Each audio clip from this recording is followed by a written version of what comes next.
They were often called the concrete of Belgium. You know, the royal family was what held the country together, and you didn't touch them.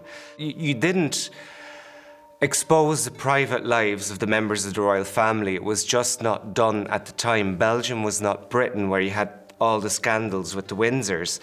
The royal family was on a pedestal. So a lot of Belgians didn't want to believe it of their king. Oh, a lot of Belgians were appalled. Yeah, a lot of Belgians thought it was an attack on the monarchy, you know, an attempt to undermine the monarchy, to blow up the country. One can only assume that the Queen doesn't have any time for Delphine whatsoever, because she reminds her very publicly of her husband's infidelity. Yes, Delphine is the living embodiment of, you know, that very long crisis in a marriage which lasted, you know, 20 years. And some people say that the same goes for King Philip, the current king, that Delphine reminds him and his siblings of the neglect they suffered when they were children as a result of the breakdown of their parents' marriage. The entire royal family, from Albert down, have been very mean-spirited about this, haven't they? Do you think they'll ever warm up toward her? It'll be interesting to see what the current king, King Philip, does now. He's been very quiet on the matter.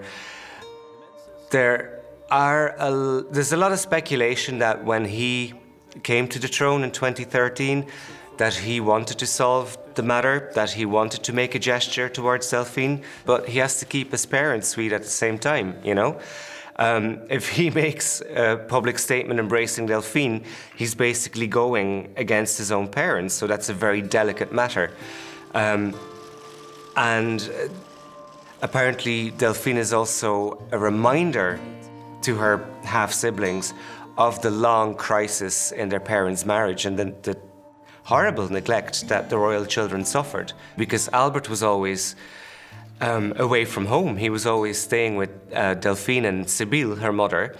Paola was having her own flirtations, and you know the royal children were basically left alone in the palace at their own devices. And Delphine is a reminder of that, their horrible youth.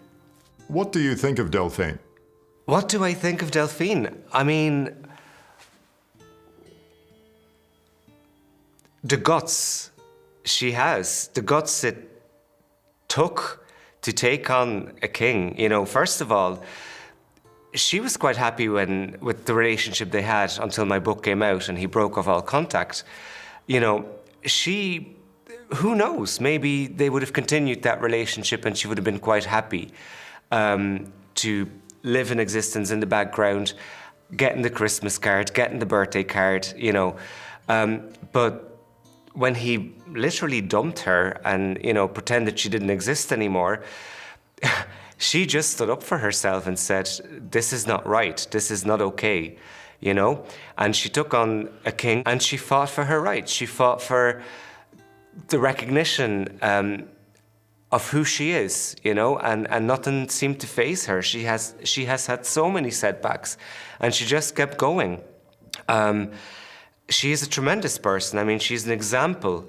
And she deserves to go down in history as, you know, this extraordinary princess who fought for who she was and her right to exist, simply to even exist. Hello, I'm Liam Bartlett. Thanks for watching. To keep up with the latest from 60 Minutes Australia, make sure you subscribe to our channel. You can also download the 9Now app for full episodes and other exclusive 60 Minutes content.